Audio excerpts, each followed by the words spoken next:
All righty. We look live. I think we're live, Lise. Awesome. All right. Well, Thank you, live. Thank you, Glenn, for joining me.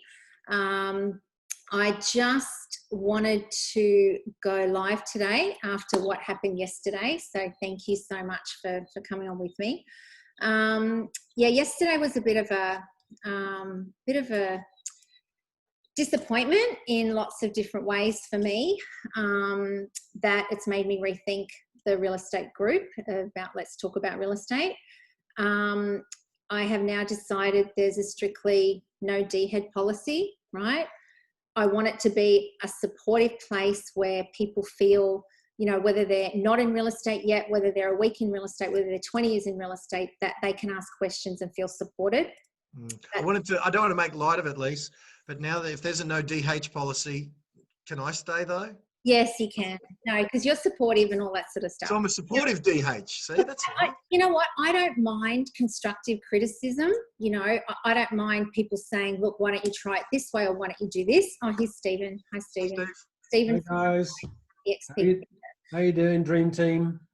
Thank you for joining us. Yeah, I was just talking about what happened yesterday and just... well, this is bringing Steve up to date because Steve wasn't part of it. So I was trying to explain to Stephen today what was going on. So Lise was just in the middle of saying what happened yesterday, and she's instilled a no DH policy, but that's where you're up to. That's all you've missed, Steve. So do continue. So where I'm coming from, right? And I'm not a victim in this. I don't feel that way at all, but it's just made me draw a line in the sand with a lot of things. You know, I was in hospital a week ago. Yesterday, I felt a little bit better and thought, you know what? I really want to, you know, start, you know, with starting this with you guys and Glenn and Naomi. And I felt like I could, you know, get out and actually, you know, go like, you know, yes, announce it to the world. You know, this is what we're doing. I was really excited about it. And then the first post was somebody who said my husband's, you know, business is better than this, and started to promote their business and, you know, all of this sort of stuff. And it was just like, really, you know, I just felt really disrespected and all that sort of stuff. You know, and like I said, I'm not a victim or anything like that. I just couldn't believe what happened. So, you know, if I feel that way in my own group, and I've had that many messages from people to say that, you know, that they haven't felt comfortable about putting, you know, posts in the group and that sort of thing, that if I feel like that, then nah. So I've drawn a line in the sand. If you're not going to be helpful, if you're not going to be supportive, then leave the group, and I'm not going to stand for any of that. So 100%.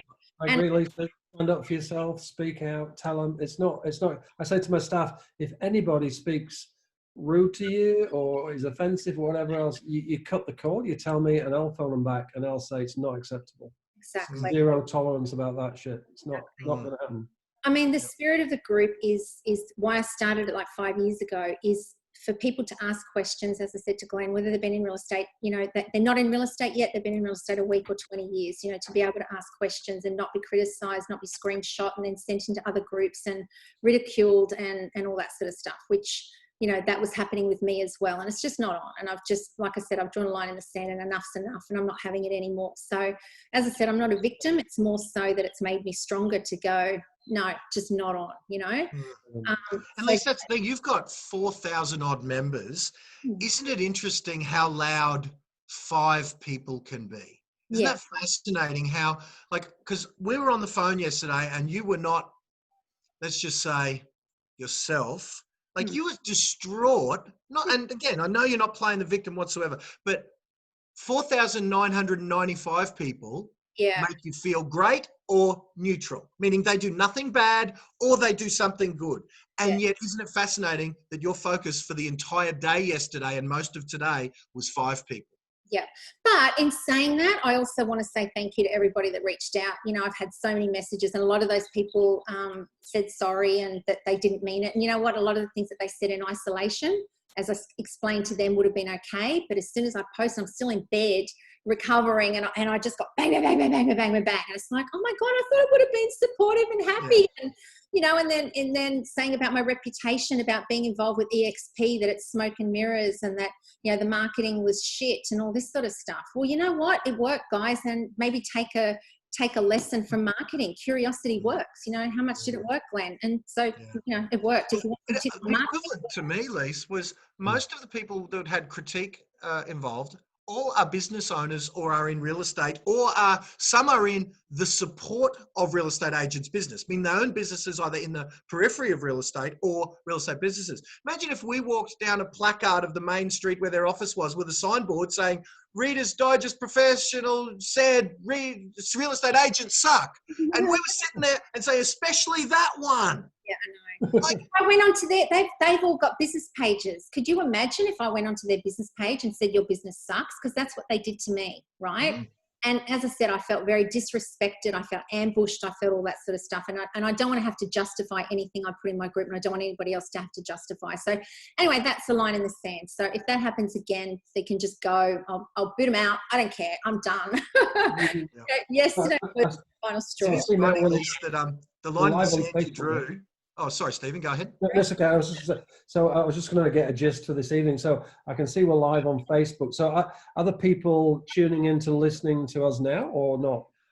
Yeah, no, absolutely. We're live on Facebook, and there's only the three of us on Zoom. But Lisa did pop this Zoom link to a few people, so we may have some other participants here live with us on Zoom, but this Zoom is streaming live into the very group where the shenanigans took place. And people are saying g'day. So Brendan, John, James, Sonia, hello all. And so I was just going to say before we get on to kind of what Lisa asked us here to do, which Lisa is kind of going to guide. But Lisa, I started a group, has similar membership as you some years ago. There was a group called Real Estate Rocks that I merged with Jeff Baldwin. We merged those two groups to form a group.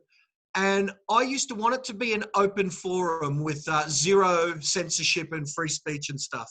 And the unfortunate thing is I came to the same decision you did, Lise, just to say, I don't care about free speech. I don't want to subject myself to that particular free speech. And given that this is kind of my house, I'm going to say no to that. And, it's just you made the same decision, Lise, just a little bit later, because I think many of us just couldn't be bothered putting up with those that somehow get a kick out of the grandstanding, perhaps. I don't know, but. And I mean, like you said, I wanted to be nice and I wanted to give everybody a voice and all that sort of stuff, but it takes its toll, It's like, that's it. If you can't be nice and you've got nothing good to say, then don't say it at all, go somewhere else. So, as I said, yesterday we were accused of smoke and mirrors and not being honest and not being, all of this sort of stuff with the marketing, which all mine was a post to say that I'm involved with you. I didn't put eXp out of respect for the other businesses that we've got in the group. We've got Century 21, we've got professionals, we've got hookers, we've got, everyone in there. Ray White, we've got everyone. So I didn't want to make it an eXp post, but it's like, well, if we don't do this, we're going to be accused of, it's still smoke and mirrors. And my reputation's everything, as is both of yours. And to be accused of anything of, whatever is just like, no, I'm actually going to come out and say it. Okay, you want to know about it? We're going to talk about it. And it's, every single question you want answered, we will answer. And the thing for me, Lise, the reason that when I put up some ads under the same title, The Future of Real Estate, was I didn't get approval from eXp Corporate to say, welcome to eXp, come. Like, I didn't want to speak for eXp until it was time to speak about because I'm not paid a wage by eXp. I'm not on staff. I'm not on the payroll. I'm a member like you are, Lise, and Stephen is the one that speaks for eXp Corporate. And I didn't speak for eXp Corporate, so I wasn't going to go and make a page called eXp Australia as well. You know what I mean? So I put it out there under my page. And look, and here's the other thing. I love it what you said before, Lise. Maybe take a lesson or two, because right now what we're doing, even in the 2.5 weeks that I've been publicly involved, let's just say fastest growing I've seen in my 20 years in real estate, bar none. And I used to recruit my team. I had a business of my own. I was principal licensee. My job within that was to recruit team members.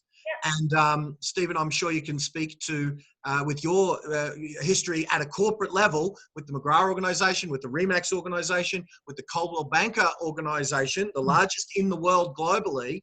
I'm pretty sure that rarely, if ever, have you seen growth like we've seen in the last even 2 to 3 weeks.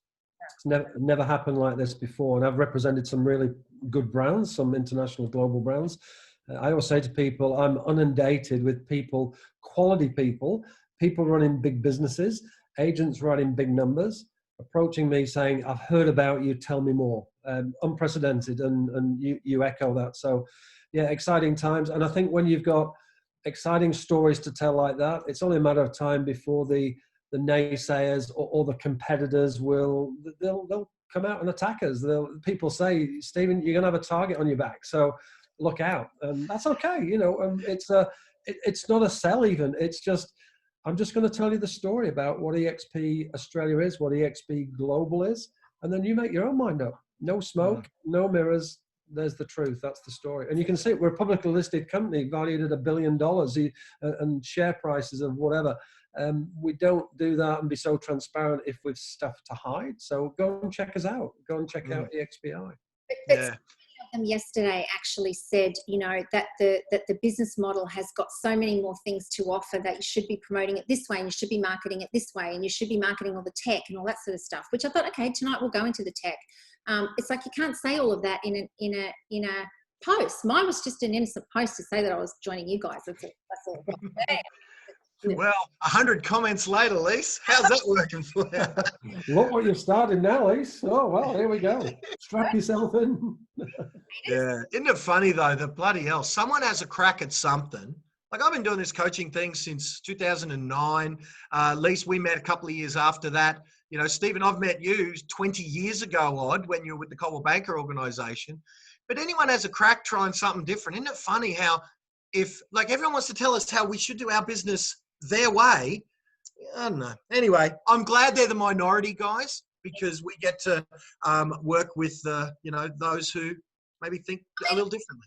Last week I got the picture of the penis on my head, and that was on my penis on my head, and then put it on my Facebook group, on my page, and then this week this, so it's like, you've got to have a thick skin in real estate, and lucky I do.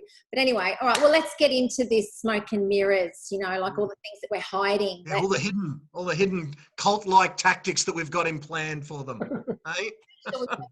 Little messages that we're making. All right, so guys, I'm trying to keep up with the comments, so please ask any questions you've got in there, and I will go through them as Lisa and Stephen talk. So I'll try and do that. But do you want to? I suppose let's talk about the highlights. Lisa, what do you want to do? Do you want to talk about the highlights, the most frequently asked questions? Like, which are the bits that you've liked that you'd like kind of me and or Stephen to discuss?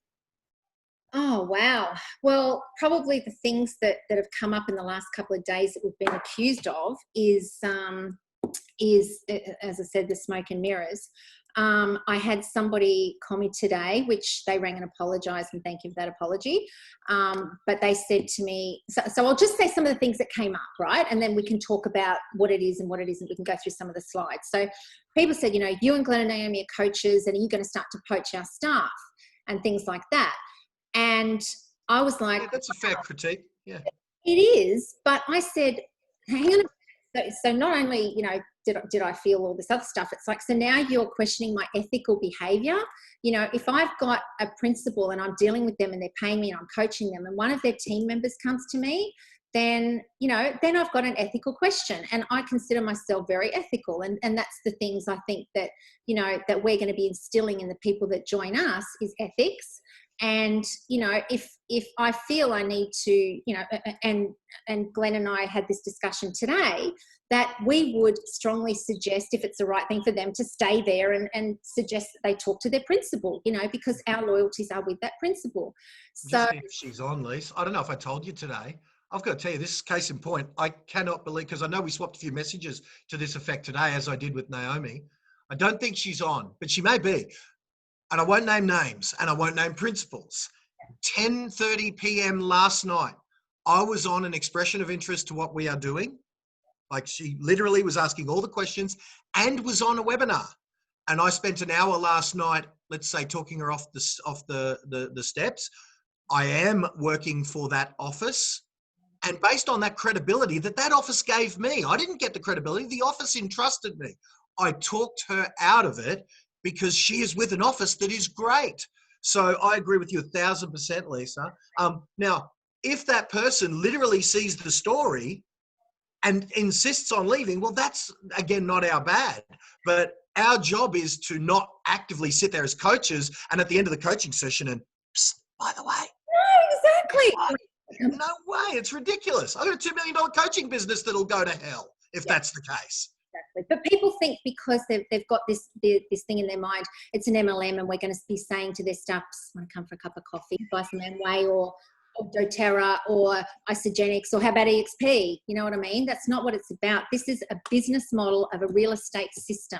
It's a business in a box where people want to start out by themselves. You know, this is, to me, the people that I've kind of attracted have been the people that have, you know, been in the industry before, and getting back into the industry, or they're starting up again, you know, things like that, or sole traders, or husband and wife team that want a business in a box, and it's affordable. And we can go through the slides about how much it's going to cost and all that sort of stuff.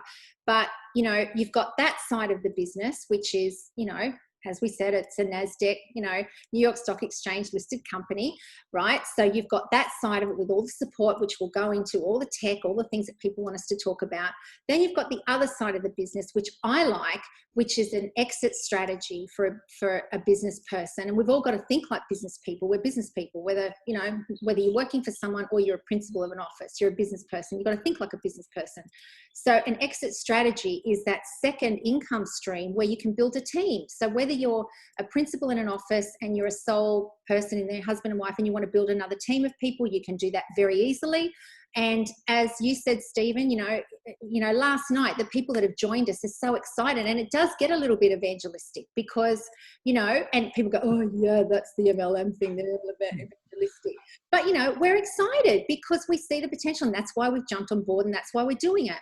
But it doesn't take it away from the listing and selling, right? So people are listing and selling. Glenn and I aren't. But, you know, people have got that opportunity, obviously, listing and selling, but then they've got the other opportunity to recruit a team. And if you don't want a traditional team in an office, then you can build people, you know, build a team of people that you can help mentor and help come through the ranks, not only in real estate, and Glenn, Naomi, Adrian Bowe, like all of us, the Hans, everybody that's joined so far, like, hasn't it been just so positive and so, you know, it feels like a family already, you know. And I know that sounds cliche, and yeah, that's evangelistic, and oh my God, we're all, you know, whatever, we're brain, whatever. But, you know, this is why I joined, because I wanted something that was bigger than myself. You know, like I work from home, and I have for a long time, and I wanted something that's bigger than myself. As I said on the webinar the other night, something that it's an American company. You never know what leads, you know, what it's going to lead to, the people you're going to meet, the opportunities you're going to get. And that's what I like about it. So, you know, we're building teams underneath us, and I can't wait to help support people, you know, for training and how they can build a team of people and have a secondary income where, you know, if they decide to stop listing and selling real estate, that they've got that secondary income that they can still build on. So that's what I like about it. Okay. So that's the smoke and mirrors. If people want to call it MLM, they want to call it whatever, you know, that's what it is. You know, there's probably 5 things though on top of that, Lisa, and that's the thing. And by the way, now we've got Trina has just said, host disabled participant screen sharing. Can you let me share my screen, Lisa? I don't know how to do that. You just go screen share, don't you? Yeah, but you've got to let me. So you've got to right click on the participants and then go to the 3 dots. Seriously? Yeah, sorry. So hit on participants, click on the 3 dots, and it'll say allow screen sharing. Sorry? Allow you could be the host if you wanted. Okay, just do host, and then you can go back to me. Okay, cool. So now I can screen share. And it doesn't do anything different. It's just, there you go. But this is the first slide, the first comment that Trina has said. I can feel you brainwashing me already. That's coming from the from the slides. Yeah. I like it. All right. So, Lisa, the way I looked at it, let's go through the kind of the highlights one by one, and then let's talk about them. So, no, I won't talk about stupid me. Well, the first thing, this was what got me. Is the question was this that was asked of me. If you knew Netflix was coming and you owned a Blockbuster, so you knew that this curve was on the way and you were the incumbent player, what would you do? That got me. Because then I started to look for what constituted these I don't know, what do you call them? Disruptors. And it was a combination of one or more of these things. It was a technological innovation, like the eXp world that we'll have a quick look at in a minute, a reduction in cost, normally by moving from a traditional to a bricks and mortar traditional to a cloud-based model, and offering everything the incumbent players do, but making it easier, like the Amazons and like all of those Ubers and all of those ones. That was the thing that kind of got me, was that question. So then when I saw this curve of their agent growth, and this was where I started looking at this particular brand, it's not really a brand, but this particular model was in 2017, 2018. Their share price was $3 or so on an over-the-counter exchange. Since then, it's gone up to $9.50 or something as of today, and it's on the NASDAQ exchange. So, and the curve has gone like that. Right now, capping, that was as of March last year. As of now, it's approaching 30,000 agents. And so does that curve look in any way familiar? And now here we are in Australia, right here. We've ironed out all the kinks, and that's what Stephen and his team has been doing for the last year. And we're now, as of 3 weeks ago, sort of taking it a little bit more public than it's been. And this is about to occur. So that's certainly what attracted me. And well, Lisa, let me just play this video. I don't know if you've got the world open. You may do, but this is what I mean by the technology play. So if you just go to where so this is their world. This is their office, right? You become a little avatar and you go around in training rooms and auditoriums and your IT department, your tech department, your training rooms, like your entire office is all done in this world. You know, there's a pirate ship, they have fireworks display, and there's a bit too much fun in here for me, Stephen, I must say. A bit too much soccer playing and carrying on, I will say that. There's a lot of work going on, but there's cafes for socializing, training rooms, meeting rooms, offices, just everything that an office provides, and then some, they've put up on the cloud and allow you to digitally build this entire, well, it's more like a university campus than it is a real estate office, you know?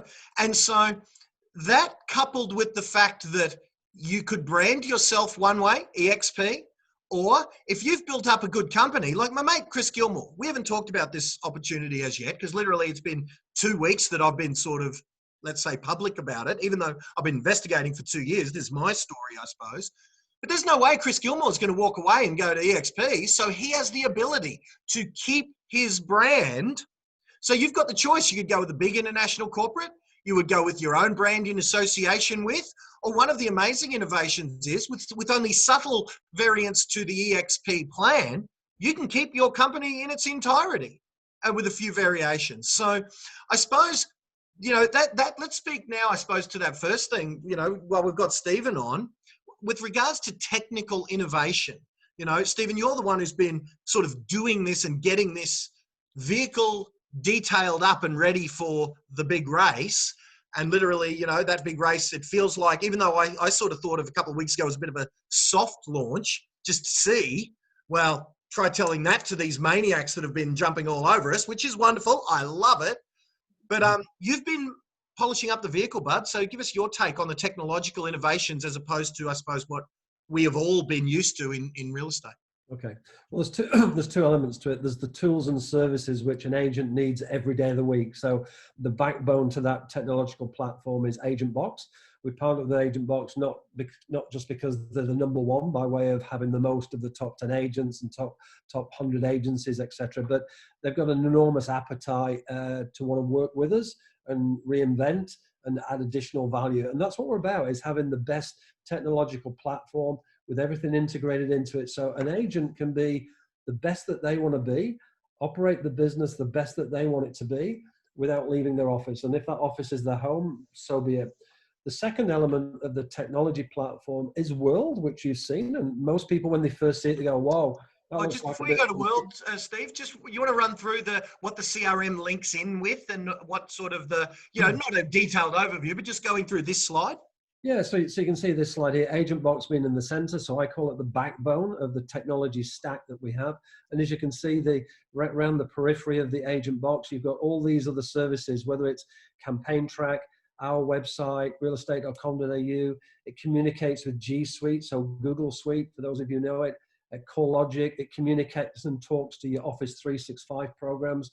Real estate forms, so all of the forms for each of the 5 states we operate within are all embedded. So if I'm in WA, it's going to pre-populate a form in WA's legal document, pre-populated with the property address, etc., etc. So that's where the work's been, and there'll be more coming. There'll be other orbits or other planets that will come around that central Agent Box system in the middle. So we've got one of those on a state-by-state basis, which means it pre-populates on a state-by-state level. The world bit that you were referring to before, this bit here, maybe shows it a bit more graphically. As you said, it's designed to be there for when you want it to be there. So it's not forcing people down a track right now to say, you don't need an office anymore, close your office, save all this money. However, what I am going to tell you is it may give you some things to think about. So when the time is right, you may say, do I need an office anymore? And we're already having those conversations without us reaching out. People are already talking to me and saying, Stephen, I've got an office. I've got 18 staff in it. I know you guys are around. I know you've got some technology platform that might help me. Tell me about it. So yeah, it's there to serve the needs of the agents, not just to force and push technology down business owners' throats or agents' throats. But the whole thing that you've seen there, the village, wasn't just designed by programmers. Human behaviorists had a big element to play in that, because, and the reason why that big word is in there, human behaviorist, is I don't even know what it means, but it sounds to me very human. We wanted to build a place where people enjoyed going to, where they could engage with other people. And this is the extra dimension that World gives you over and above Zoom, because Zoom, we're seeing each other now, but you can't walk around and be free and walk into a meeting room or walk to a beach or go into a boardroom. So it was designed with the intent that it was nice to go there.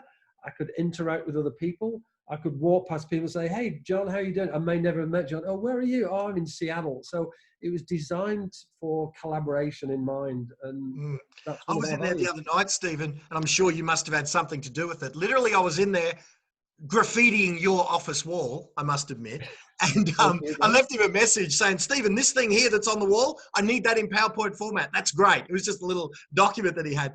But while I was in there, I saw Leanne Pilkington, the CEO of Lang & Simmons, wandering around aimlessly. So I wander up with my little avatar. G'day, Leanne, what's going on? And literally, it was like we had a conversation on another planet through our avatars. And she, you know, and we had a great 10, 15-minute conversation in eXp World. So you must have given her a guest pass to say g'day and have a look. Well, you know, it was like midnight or something crazy, late at night, and she's in there having a look. Hey, Leanne, how's it going? And she was like blown away that of the interactivity, because it certainly works that way. Yeah. And but in a very real sense, I had trouble getting this here microphone, where I went up to their tech department. I said, no one can hear me and I can't hear anyone. I can hear the background noise, but not the... She talked me through clicking a few buttons, boom. Now, how often, if I was in an office, would have I had to wait for the tech guy to be available? Oh, bring your laptop, him whinge about it and how no one appreciates him and all of that sort of thing. She was there like on call for me to just click here, blah, blah, blah. So pretty cool. They're walking their talk, mate. That's what I like. Yeah, and that was Leanne. Leanne did have one comment, and I had to smile, because those of you who know Leanne well will get this. She said, Stephen, I've got to put some input into the avatar wardrobe. The avatar wardrobe could do with some upgrading. So I think, whether she was referring to Louis Vuitton bags or Gucci or whatever, I don't know. I take a point, but with technology, you know, we can do this stuff. I think I sent you today. Here was Naomi. Naomi looks good in a little black dress. Exactly. So, I mean, there she is. Look at that. Wow. thing with the EXP world too is we've got to think about who's coming through the ranks. You know, like my son thinks EXP world's the greatest thing in the whole world. He's 13, but you know, we've got younger ones coming through that's their life. They're used to being on virtual reality. They're used to being on those sorts of things, and they love it. You know, so it's a place where you can actually sit down, and you know, you've got your avatar. You can actually sit down in an auditorium. You can watch somebody up on the stage speaking. You know, you can feel like you're part of something bigger, because it does get lonely running your own business. So it's a way where they've, like you said, human behaviorists have gone, well, how can we make people feel that they've got company, that they're not alone? So anytime, you know, you've opened up a new office, you don't know anyone, you can sit next to somebody from Texas and say, hey, how you going? How do you get listings? You know, not get, you know, annihilated in a Facebook group. You know, you can just ask someone. I tell you, they love the Aussies on there. Oh my God. If there's any single lads on there, just go in there and say, g'day, you will be mobbed. Yeah, it's kind of, it's pretty cool. I don't know if I told you, we have a shareholder summit every year, and usually there's 3,000 or 4,000 people that descend on Orlando. This year, of course, we couldn't have it because of what's going on. So what did we do? We built our virtual conference center inside eXp World. And I'm not kidding, when I first saw it, I thought, wow, this is like landing in Darling Harbour Convention Centre in Sydney with an exhibition hall with booths. I don't know if you went in there last week, but it meant that we could run our international shareholder summit in World.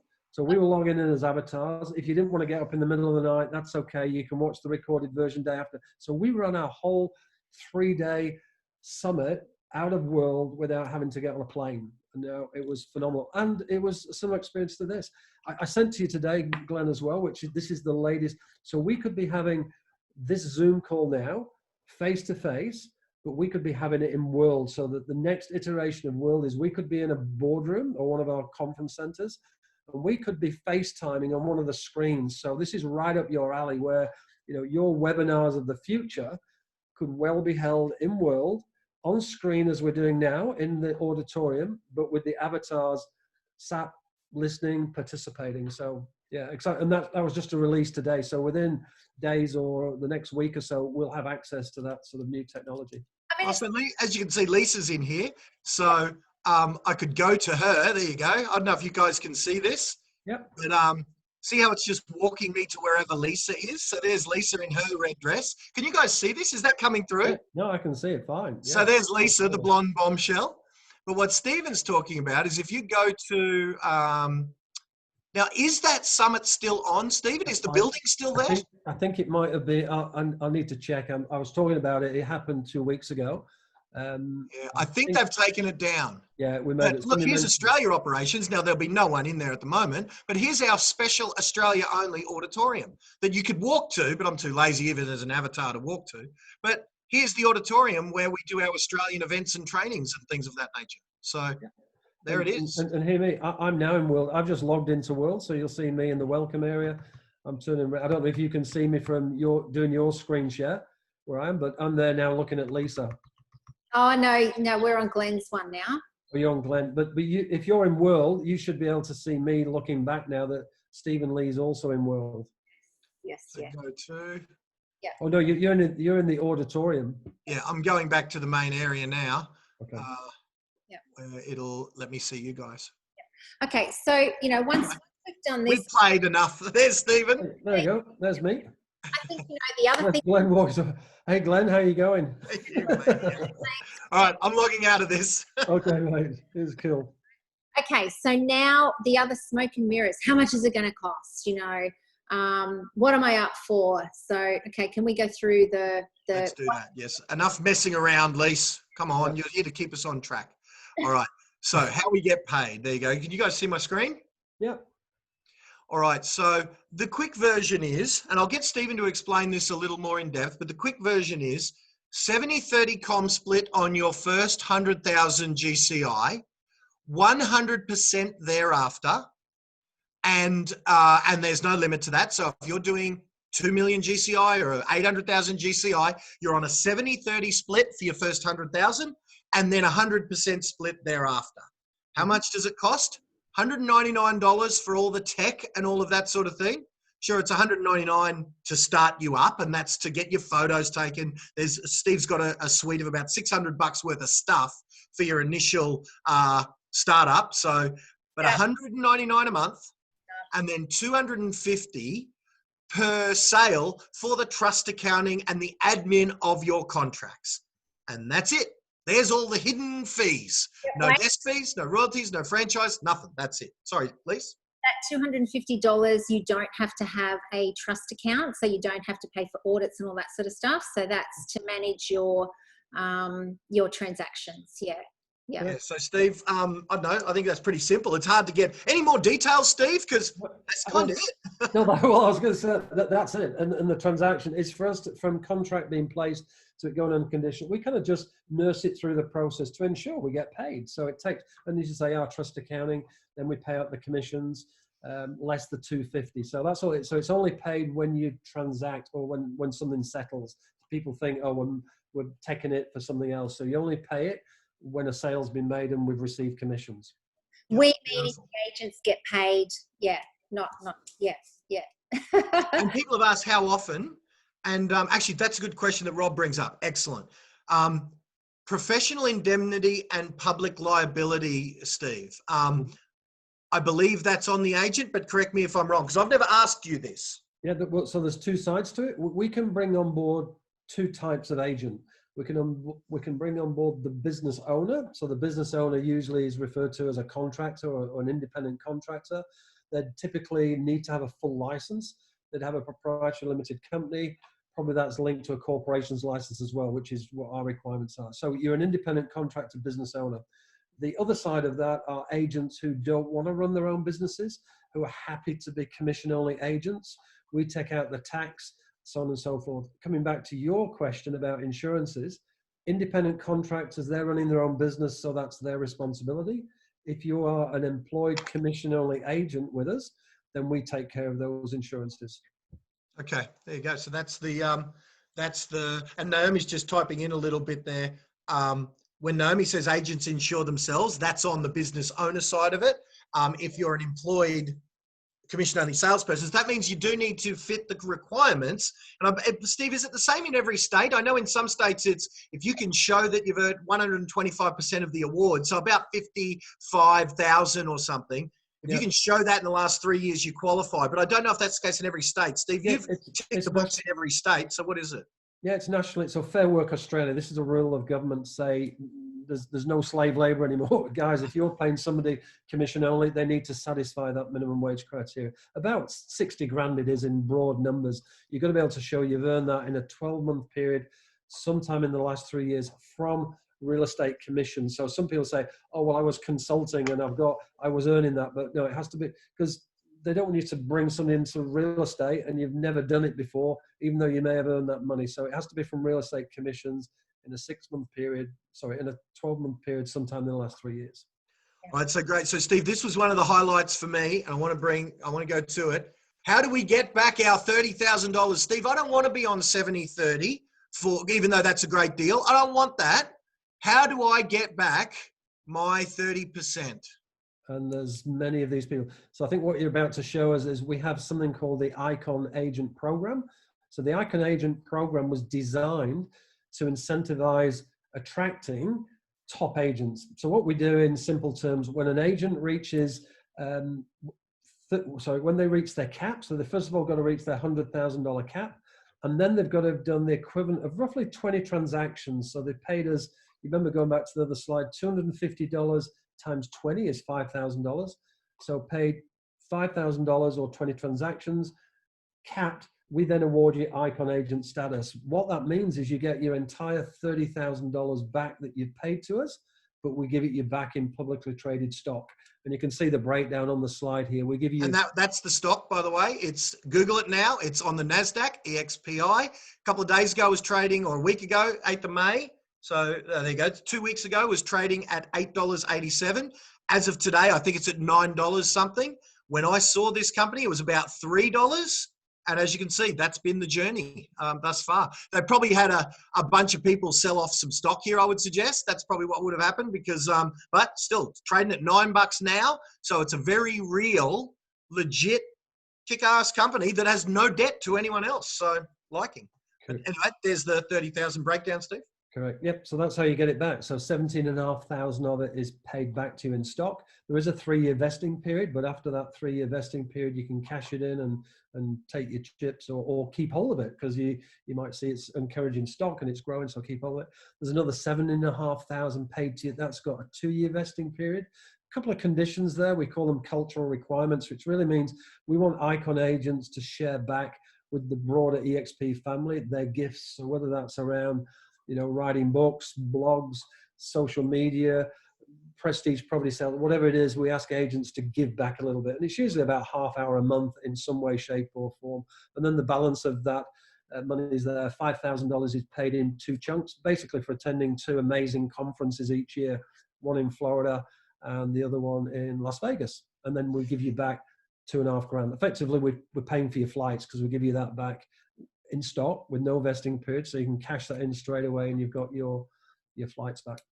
Yeah, that's the Icon program. The cultural requirements, Steve, because I asked Stephen about this today. What exactly do cultural requirements mean? Does that mean just not be an idiot? And fair enough, there's that. But yeah, when Stephen just said, jump on a webinar and share how awesome you are for half an hour and how you've done so well, that's going to be the least of our problem, because in my experience, and this isn't big noting, but in my experience, agents have no problem sharing with their colleagues, because look at the events. Many of the events that I run, including Eric doesn't pay those speakers to go and run the largest conference. Now, sure, they pay their keynote headliners, because you have to do that. Sure, Arnold Schwarzenegger, when he comes and speaks at mine or whatever, yeah, you got to pay them a big chunk of change. But the agents often donate their time. So that's going to be the easiest thing to culturally, be okay with sharing why you're such an icon. 100%. They love doing it. They love sharing, their journey. We've got several already in our group who, whether you're a great auctioneer, whether you're doing amazing things with social media, whether you're attracting talent, whether you're getting leads as you've done, you've got lots of agents in your group who are doing amazing things in attracting listings and appraisals. So yeah, it's not easy to share those gifts with the broader eXp family. Yeah, so these are the sorts of people, again, that have already joined. So Adrian Bowe, Lisa B, of course, there's us, Andrew G. Some of you guys know these people who've spoken on my seminar stages before. And, look, we're 2.5 weeks in or something, so it's crazy, so happy days. So let's move to what's next on the highlight reel. Okay, so that's kind of the Icon. Oh yeah, the other ways you can get shares. So just quickly run us through, Steve, the other ways you can earn shares other than becoming an Icon agent. Okay, so let's look at the first category, the sustainable equity plan. So and this is when we can say confidently, every one of those 29,000 agents that are in eXp, they're all shareholders in the business. And the reason they're all shareholders is that we pay them the equivalent quantity of shares up to 300 Aussie dollars worth. So that's that first bullet point there. When you do your first transaction, you get the equivalent of 300 Aussie dollars worth of stock in the company. Then when you fully cap, we give you 600 Aussie dollars worth of stock. So if it's $8, it's whatever $8 is into 600. We'll give when you say cap, Stephen, just to sort of talk about that, what capping means when you cap, that means when you hit 100,000 GCI, you get another $600 in shares from the company. You don't buy another 600, they gift them to you. Correct. And then the third element to that is when you sponsor people or introduce people to the business and they join, when they do their first transaction, you get another $600 worth of shares. It was asked of me the other day, is that for everybody in your whole group? It's in your first level. So when you bring people on board, it's in their first year. When they do their first transaction, you get the 600 Aussie dollars worth of stock. But that can amount to a lot. If you've got 10, 20, 30 agents you brought on board in the first year, you're going to get that times $600 worth of stock. So again, it's a thank you for helping us grow the business. Then we've talked about the Icon Agent Award of $30,000. Talk about the equity program, because that's been well spoken about. Even Alex Harden, who's joined, Alex and Felicity Harden, will possibly be our first Australian cappers, because they had a $100,000 week a couple of weeks ago, the maniacs. So they're great, and they are doing that salary sacrifice, for want of a better term. Just want to explain that. And that's kind of what it is. It's a savings club, if you like. They've agreed, and it's not mandatory. It's purely optional. he's agreed to, and as of others, about 60% actually of our agent population take out this option. They say, yeah, you can take 5% of my commissions out, but I'm buying stock at a 10% discount. So if it's currently $8 today, it's that less 10%. So I'm buying them at a discount.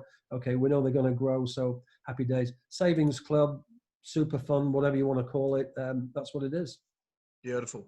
So yeah, that's certainly, like, I've never seen a company that offered my coaching clients stock in the big head office call. I've never heard of it. I don't know. You tell me if there's I may be wrong. I may be just, have my head in the sand, but I'm stunned at this. And they're not nominal amounts. The fact that the 30,000 that they give you back your entire split from the company in stock, it's pretty good. I suppose that's why, Steve, what's your answer to this question? The numbers don't stack up, Stephen. It sounds too good to be true, because it does. How can you run a freaking company when you're going to give me a 70-30 split, which is generous at the start, 100% for the rest of it, and you don't care how much I earn, and you're going to give me the 70-30 split that's a thin margin as it is, you're going to give it back to me in company stock. Doesn't work. The company will be out of business in a year. Yeah. So we've been going 10 years or plus, as you know. I mentioned something before that we need to remember. The whole culture and philosophy of eXp was based upon Glenn Sanford's building blocks when he first started. He left he was looking down the barrel of the financial crisis back when he started. He was a real estate agent, and he always felt it was an unfair and unequitable sharing of commissions. So he said, if I'm going to change this, I need to build my own company. So that's where it started. And he said in those times, we were built for times like this, meaning the GFC. And you could argue, the situation we're in now, if you've got a business with the lowest possible overheads, then you're in a more favorable position than somebody carrying a huge lease that they've got to close down during, what we now know as a pandemic, or it could be the general elections are coming in. So whatever it is that puts pressure on our businesses, you'd rather have a business with lower overheads and costs than one that has. And this model reflects that. It also then reflects the other part of it that Glenn wanted, where he wanted the best possible outcome for the agent. So it is an agent-centric model, because he was an agent. He said, I want to reward my agents. I want to reward them, but I want them to want to stay here. So receiving stock and shares gives people that sense of belonging. I'm no longer just an employee or number. I'm a shareholder in this business. So he built those fundamental core pieces as he built the business to say, I want people to be happy. I want them to keep the majority of the commission. And hey, out of the company dollar that we collect, we're prepared to give some of that back. So it doesn't look overly generous, but it's the over generous nature of it that's attracted nearly 30,000 agents. Yeah. Leon's asking, this is John. There's a couple of people asking about boundaries, and it has been answered there in the thread. But if anyone's sort of asking that in their mind, is there exclusivity for marketing areas? And from what I've seen, there is none. Like literally, you are like a sole proprietor, but you have an attachment to a global international company. So no, there's none of those weird rules of exclusivity. It is, for want of a better term, it's a free and open market. How have you found, I've never sort of gone deep into that, Stephen, but then we haven't talked about territorial restrictions, because I know that a few people asked, can I just buy the master franchise of eXp? They don't let you. There's no such thing. Yep. Like literally, it is an agent-owned model, and I'm just a member the same as Lease. Sure, they've got a corporate team in Australia of a dozen people led by Stephen, but they are, waged employees employed by the company. Like Stephen didn't buy the master franchise because you can't, Right. And I'm often asked those questions, Stephen, are you a master franchise? Did you buy it? Are you licensed? Have you got an area? The answer is no. So, I'm here. I work for eXp Corporate, and my job is to lead the business and grow it to whatever level that happens to be. I think we know what sort of level it's going to become, or I do, and I think you're feeling it. But no, there's no territories, no exclusivities. Everyone operates wherever they want to operate from.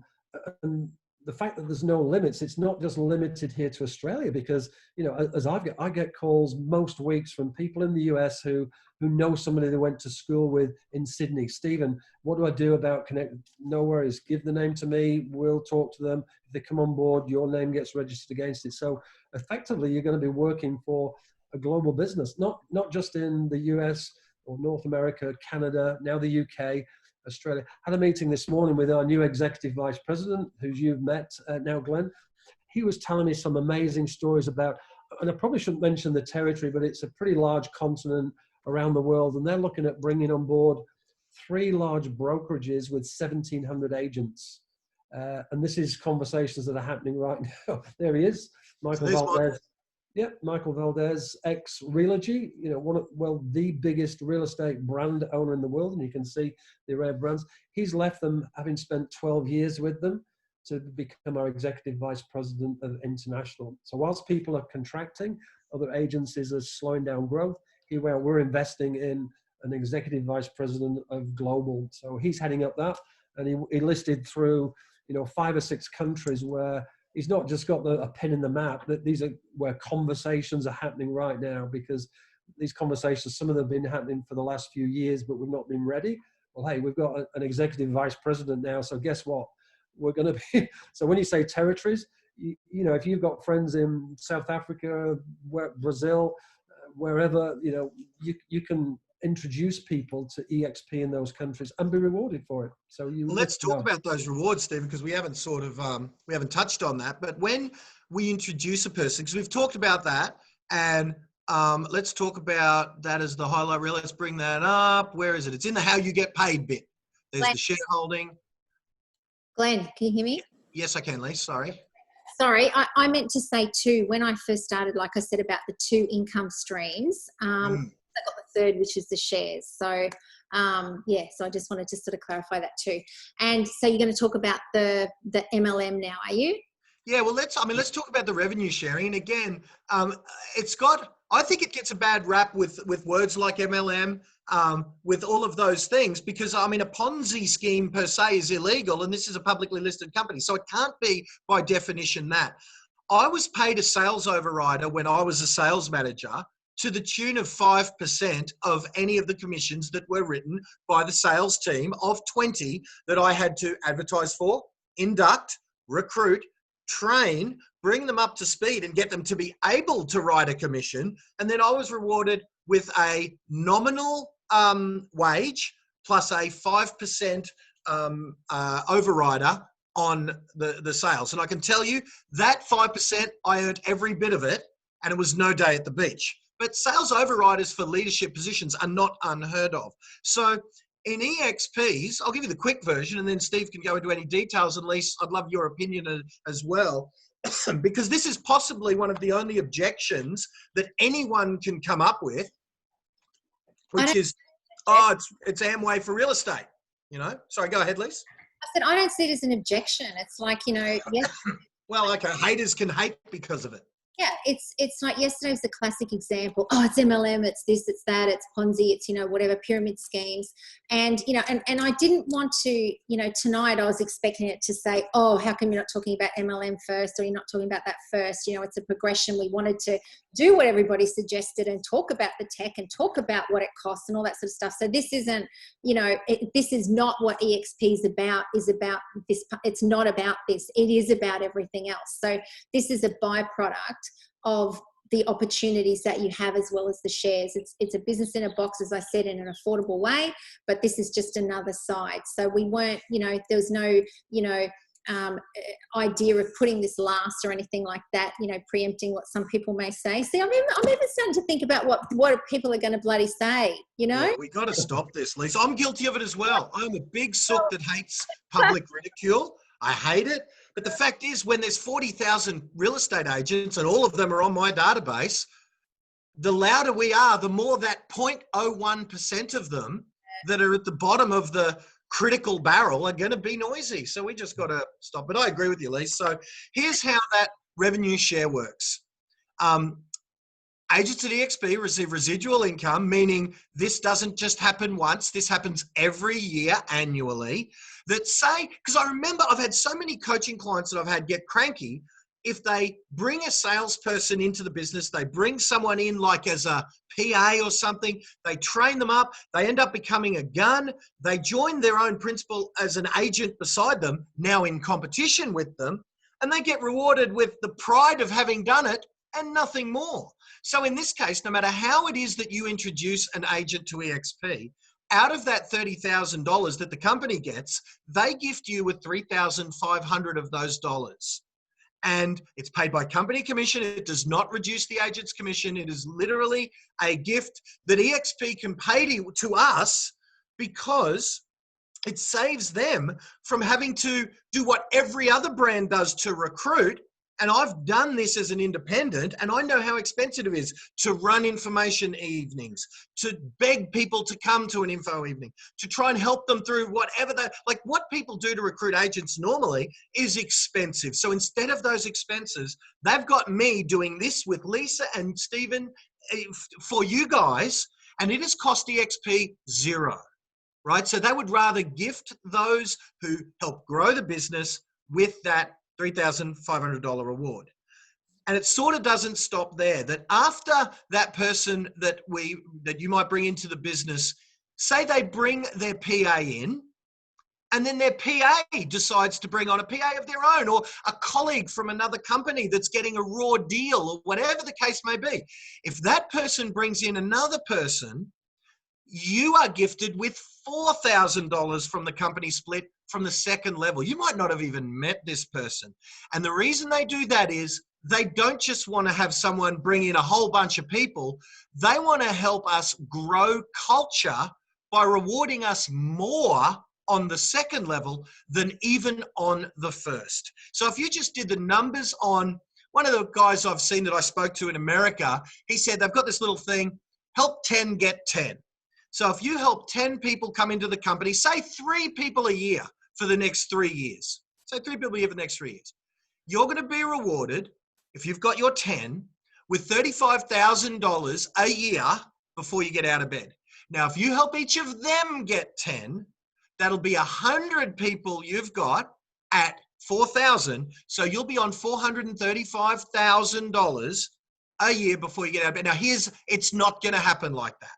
Now, am I getting my numbers right there? If 10 recruit 10, that's 100 you've got at tier 2. I just don't get my numbers wrong. I'm not the best at maths.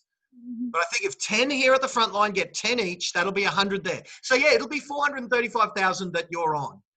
If it stopped there, happy days. Because do you think you could do a webinar like this? Because Lisa's going to get 3 people from this webinar. I'm going to say Lisa's going to help make $1 million agents, because one of the things we haven't talked about is you get me and Lisa as business partners and coaches for free. You get Adrian Bowe as business partner and coach for free. So now, we'll talk about what that constitutes, but that's our job. So don't begrudge Lisa if she gets 3 people from this webinar. Do you think you could do 3 little Facebook Lives a year to get you your first 10? Yeah. Do you think you could teach 10 people to do that? Yeah. So there's your 400 a year. But I don't even want to make claims like that, because it won't work like that. Like, you'll, out of your 10, you'll have 1 that'll get 100 like I will. You'll have 1 that'll get 60. You'll have 2 that'll get 10. And you'll have 6 that'll get 1. That's how it'll end up working in the real world. But the numbers are ridiculous when you add in that it goes 7 levels deep in the payments. It's, the percentage isn't the same. It's 3.5% at level 1, 4% at level 2, 2.5%, 1.5%, 1%, 2.5%, 5%. So people wanted, full exposure and full clarity, Lise. Why Glenn would risk a $2 million coaching business to get involved with a company? It's all of these reasons. But you can see that just through some nominal and minimal effort that everyone can do. Like I said, I'm not paid by eXp to do this. I will be rewarded only if I make a difference to you, and you make a difference in your career. eXp will reward me effectively by paying me. Instead of you paying me 50 grand a year, 30 grand a year, like many people do as a coach, eXp is going to pay me 3.5 grand a year for me to coach you. There you go. So that's the deal from the decade for everyone. So that's my explanation of it, Stephen. I don't know. I think I stuff it up every time, but no, you do it really well. You do it really well. You do it really well. And I always, when I refer to revenue share, I always preface the whole subject by saying, I want you to see this simply like lots of other companies do. It's a reward mechanism for you assisting eXp to grow its business. That's simply all it is.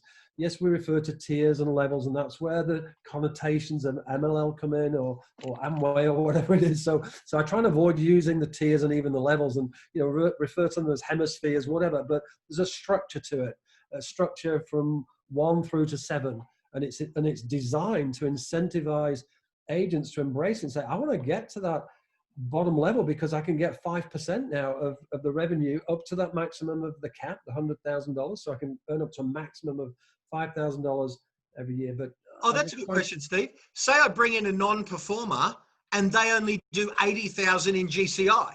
Mm-hmm. Heaven forbid. What happens then?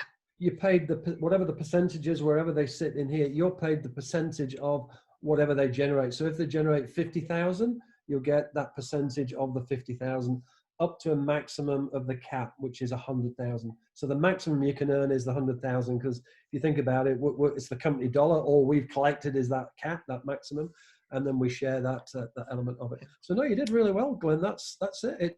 There's no smoke and mirrors. It's simple. Anybody can ask to see that structure.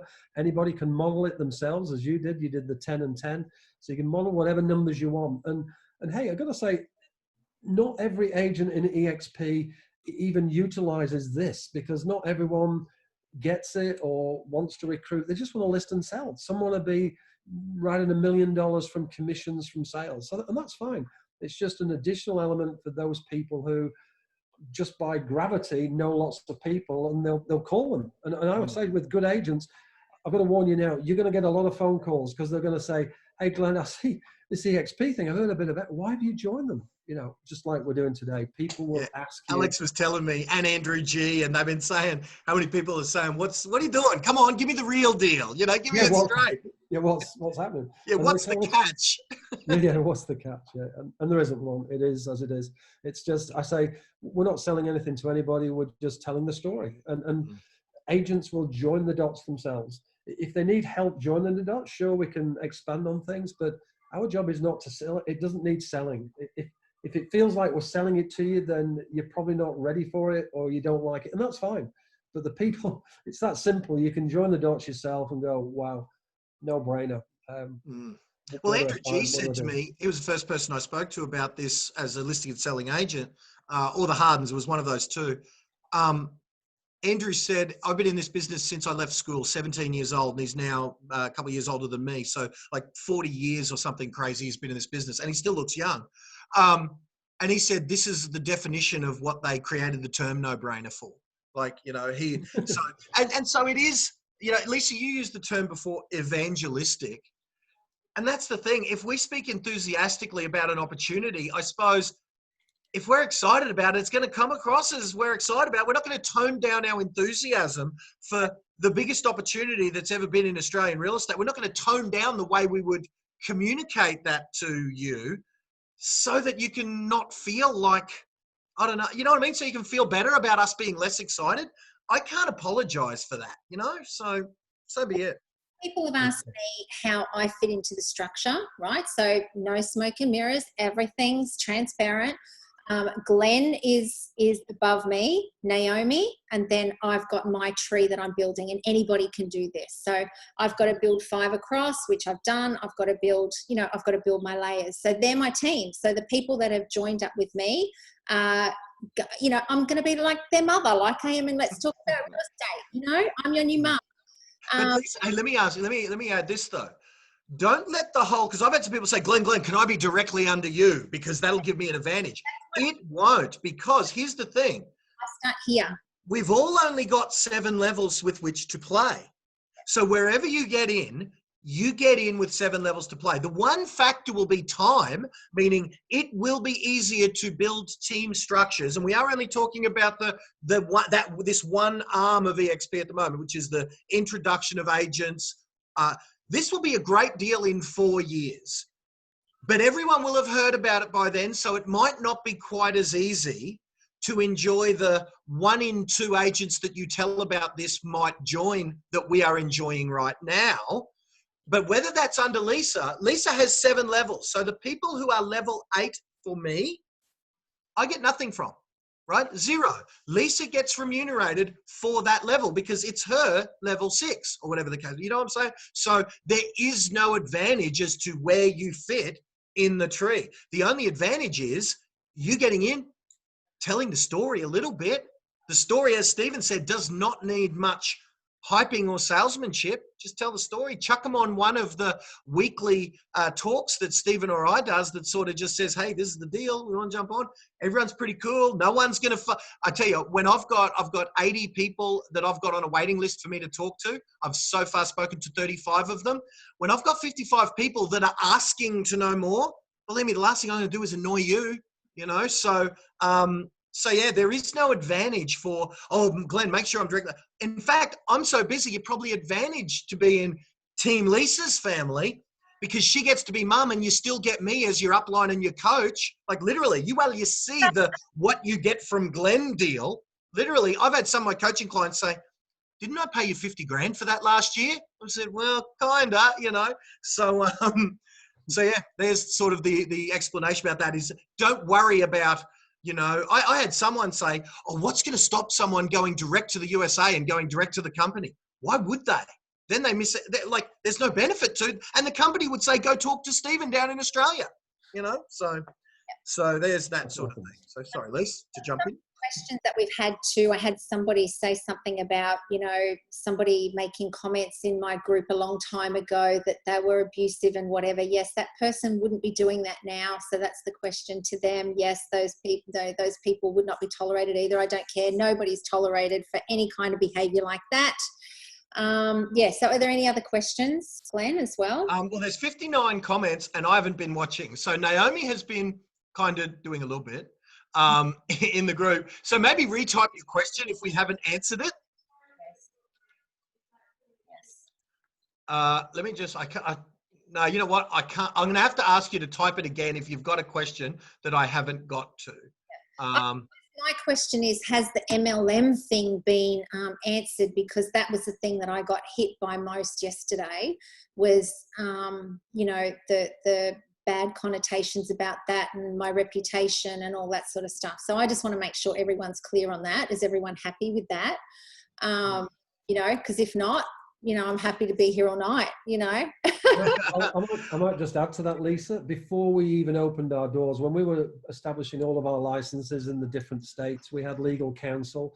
And one of the things that we did here in Australia, we consulted legal counsel, specifically a legal counsel who specialized in what could be referred to as MLMs, not pyramid schemes, but MLMs, because we wanted them to make sure that everything within all of our agreements in no way, shape or form constituted anything to do with an MLM program. Because as we know, some of those things are illegal, you can't operate them. And it's cleaner. So in no way, shape or form legally can we ever be accused of. So, you know, if somebody wants to accuse us of that, that's fine. We know that we're nothing to do with that. We just have a structure that rewards agents. But people will liken it to those things that have got nasty connotations with it. People getting monies for nothing because they're conning people or agreeing to give them product, whatever it may be. So we've been thoroughly and legally checked to make sure that our program is fully Australian compliant. Yeah. And Stephen, I'll just get you to comment on the values, because you've been sort of more involved at a corporate level than I. I was introduced by this in 2017, 2018 by someone in America. So I've been chomping at the bit for it to join. In fact, I've been annoying corporate to launch Australia. But other than that, I haven't been involved at the corporate level. And you have. You've been to the States and worked with them. Glenn Sanford and Jason, the corporate leaders, have been to Australia on multiple occasions. Give us an idea about these core values. I always say to people, most companies have some corporate values somewhere or core values, and most of those that have integrity and other stuff. I can speak from experience now of having, as you said, you know, I've been to the States on a couple of occasions. I'm speaking to people in the US all of the time, speaking to people in the company all of the time, and my team here in Australia. Whenever we look at these slides and they talk through them, they say, this stuff is real, Stephen, because, you know, people are collaborating, people are transparent in the way they talk to me, that they go out of the way to assist me. And our service levels are beyond belief because, you know, the client comes first. We say we're agent obsessed, meaning that, you know, the agent comes first all of the time. Some of the community programs that we've had, whether it's a pandemic or other things, we support that. So all of this stuff is, I won't go through all of them because you can see them, but all of this stuff is real because I've felt it and I've met agents who talk it. So this stuff isn't false stuff. This is living stuff we do almost by accident because it's just the way we're built. It's what our values are about, how we talk, how we act, how we behave. And we try and be pretty nimble as well and keep reinventing the wheel. As I said about that technology before in World, we keep pushing the boundaries of technology to make sure it's always serving us, but more importantly, our agents. So Yeah, well, that's really one thing I strong. would speak to. I saw it firsthand that there was a tweak that was made to the REA world. There was a pretty major decision that if you tried to say to any of the major corporates, hey, can you fundamentally change the way you deal with your online policies with regards to realestate.com, they would say, yeah, let me get back to the committee in 7 years and maybe. Whereas Stephen made whatever consulting decisions he had to make. He thought about it for he talked to some people, and that was done within days, not weeks, not months, but days. He came back and said, yeah, that as soon as our obligations to our contracts, then that makes sense. So let's do that. That shows the agility. So they're not just all talk about those things. Literally, I saw it happen firsthand. So it's the reason that I'm on board is it's the truly first agent-centric model I've ever seen. And I can't see a reason that other than I'll make less money because eXp will pay me for your bill and I'll have to coach you for nothing. Fair call. But it's the reason that I'm not closing up shop on my coaching business, but over time I'll be, I suppose, slowly but surely being a little more selective with who I coach outside of these walls. Yeah, me too. So there's a couple of questions here. How would it work with the practicality of moving to a team of agents? So somebody, this is somebody who's in New Zealand. So we're not in New Zealand yet, but we are coming there. Am I allowed to say that? Anyway. Yeah, we are. Okay. Well, it's inevitable that it'll be someday, but I don't know how soon that someday is. Anyway, so how does it work if there's a principal and transitioning to a team of agents? Is that too longer question, or will we? No, it's not. In fact, we were on a call just this afternoon. We won't say who it is with exactly that scenario. So it's a current franchised office with team members. And the comment I made is that there's two types of conversation we have. So agent to agent, that's pretty straightforward. You know, that they're attracted to the high commission splits or the stock or whatever. And then you've got somebody who owns an office. So initially they're looking at that proposition saying, well, hang on, Stephen, I've got 60-40 splits in place at the moment. So what happens to my 40% split? So I'm always up front and say, if you're going to migrate your team into this eXp model, you won't be collecting your 40% because eXp will. However, if you're playing the long game, not the short game, you'll be able to recruit far more people on the eXp model. And therefore, what will happen in time is our program that rewards you for attracting talent will overtake whatever it was you were getting as margins before. And the other big upside is that you won't be doing all the heavy lifting of managing a team of 10 or 15 or 20 people because eXp will be doing that. So but Steve, now you just said though, you said you won't be getting the 60-40 split because eXp will, but not really. The agents will. Sorry, the agents will be getting the lion's share of that. Not you. eXp will be doing a lot of that. Everyone's share is going to go down. Everyone's split is going to go down, except the agents. Correct. Well, the agent split is going to go up. What I meant to say is that the principal of that office, the split he's been used to receiving will go down because we're now paying more of that to the agent. Yeah, but correct. Those other things that why you would consider this is that you consider, well, is this a more robust model looking into the future? So if somebody were telling me that, you know, Netflix is coming, I'd be saying, well, I think I own 5 Blockbuster stores, so maybe I should be considering what this thing is. So that's one argument. And I told a story to the people this morning. There's one of the biggest independent real estate companies in Arizona. They have 900 agents. It took them 10 years to get to 900. They've joined us, and within 12 months, they've now increase that by another 1,000 agents. So why did they join us? Because they've now got a bigger value proposition that's far more attractive to far more agents. So they've gone from 900 in 10 years to now 1,900 within another year and a bit. So that's the power of the proposition. I suppose also think about this, Stephen, that 60-40 split to a principal, fine, but there isn't a principal alive that gets all of that 40%. I mean, how much expenses will they not have to pay? So that 60-40 split might in reality be 80-20, 90-10, which still means it's going to go down a tad. But if it's in favor of having, say there was a team we might have been speaking to 10 agents. Say there was 10 agents in a team. Now there's 10 people out there with eyeballs aggressively, not passively, or in some cases, not at all. Some agents don't want you to recruit into your company because that just gives them someone else to compete against. Now they will have 10 eyeballs out there aggressively and proactively looking to expand your team because it actually expands their team. Correct. You know? Yes. So, yeah, I'll just add that.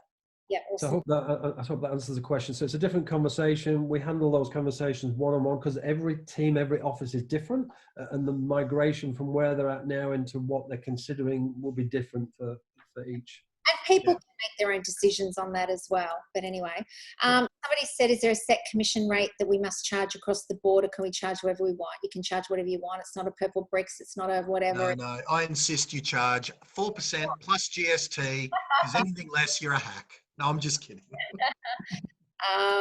Okay. So don't clear that, anything. You can charge whatever you want.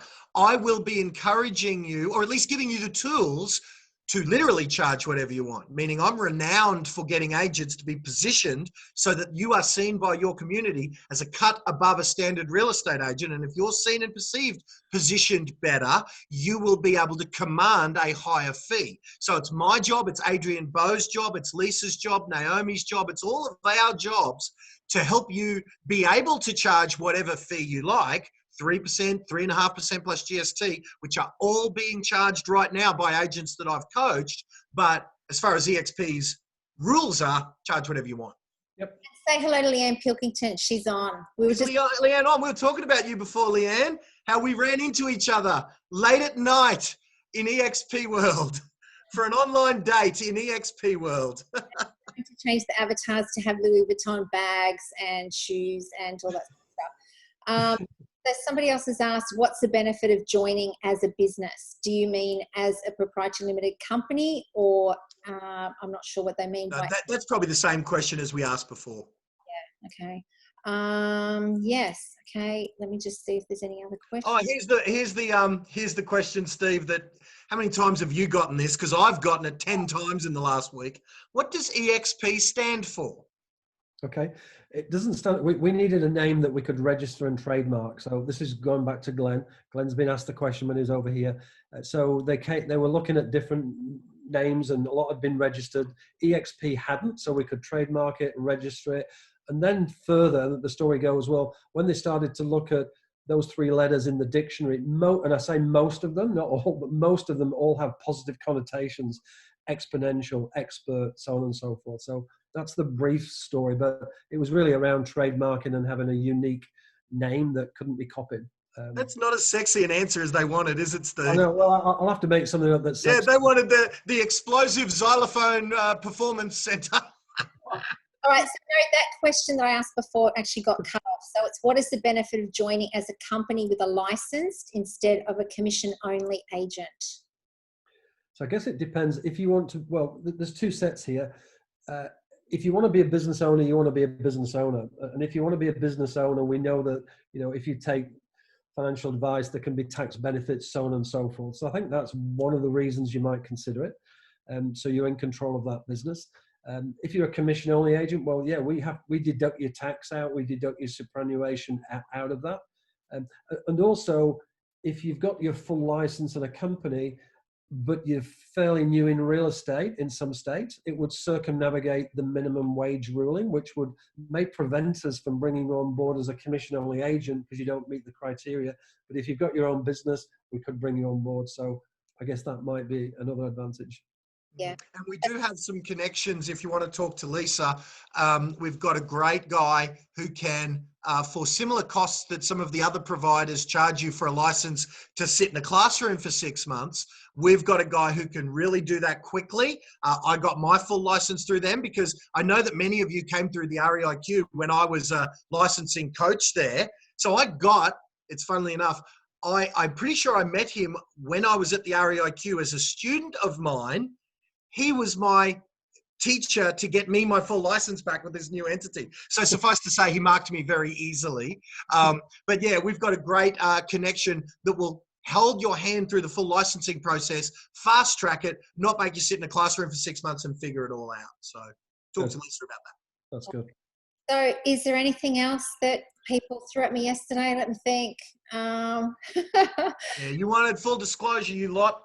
Oh, I did get one. Someone's sooking that they're saying that people were behind a fake bullying profile like Hilton D. Gold. I can swear to you on my children's lives, I've been accused of being Hilton Gold so many times.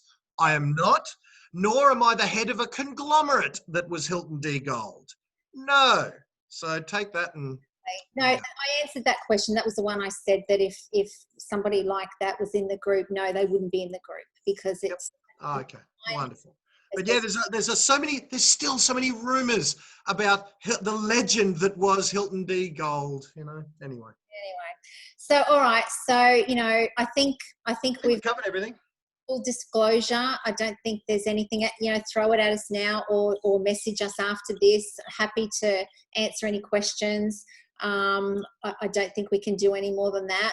I hope that people come and join us. Give me a ring, message me. Yeah, and by the way, I've got enough people yelling at me. So talk to Lisa. If you sign up in this program with Lisa as your, for want of a better term, sponsor, guide, mother. I love that. Your new mum. Let me just say, my mum didn't look like her. If you join under that, you get all the benefits of what you get from Glenn that you would with me. Only you've got someone who can be more hands-on than with me. With me, I'm busy, but you'll get me and Lisa rather than just me. So it's wonderful. So talk to Lisa and join our little clique. I promise you won't be sorry you did. You'll be looking back on this webinar years from now as, thank God I didn't listen to X, that I listened to Y. That's what you'll be saying. And years ago, I said to clients jokingly, look, when this works out for you and you sort of start doing real well, I'm not much of a car guy, so buy me a Harley Davidson. Well, Lisa and some friends all got together and did that a couple of years back. So thank you to my amazing clients who did that. So now seems the formula. I'll jokingly just say, look, when this all works out for you, like Teslas are nice, you know. Buy me something. Sorry, Lisa, I beat you to it. Tesla, Glen Twiddle. I want to jet ski. Anyway, so I don't have to kayak anymore. No. Let's earn some money first. But that's how that works, Lisa. You earn them the money and then they buy you things. So let's do that. Okay. Sonia just said, Lisa, want to know if I'm a business owner, do I join on behalf of my team or do they join individually? They join individually because you'll get your separate logins and you'll be able to create your own separate income as they will, and then they'll become part of your team and part of your tiers. So that's that. Yeah. So I don't know if, oh no, they're asking it publicly under their name. So Sonia, what I would say is you are still bringing your team over, and if you want, I'll come over to your company. I'll explain to them the benefits of it, let them know why they might want to do it, or if you don't want me, get Lisa too, whatever the case may be. So we talk to the team that it will be not only the same for them, it will be better for them financially, training and support, because they don't lose you. So they get everything they're currently getting, plus. But as far as how it formally works, Stephen helps walk your guys through their own individual logins to the platforms and all the various things, thus removing the responsibility of you wiping the noses of all of those team members. But you still remain that first port of call, that leadership position with all the fun and, all the personal worth that I know that you and I get out of helping other people, without all the other stuff that's involved in being a sales manager or a team leader or a business owner. So it is truly the best of both worlds for someone in your particular boat, because I know you very, very well, of course, and knowing your temperament and everything that makes up you, this is an amazing opportunity. So the nitty-gritty of signing up is the easy part. It's just a case of you deciding as a leader that all of these benefits are what you want for your future, and knowing you, it'll work wonderfully. We just got to get over to your country. Yep. Trainer said I need a Harley. A jet ski is a Harley on water for me. So that's fine. I like it. A Harley jet ski. Do they make a Harley jet ski right now? I don't. Maybe. All right. I think that's we got. Yeah, Trina's asking, who is Hilton Gold? Is it Gilmore? Yeah. I mean, Chris has admitted that it's him before. Danny Hayes has admitted that it's him before. And Michael Spillane have all admitted that they are Hilton D. Gold before. So there you go. They've all personally said it. There you go. I think that's all we can do, you know, and hopefully my reputation's still intact and people aren't saying things, you know, like she's part of this, you know, Ponzi scheme or something. No, it's a cult, Lise. That's all Lisa's cult.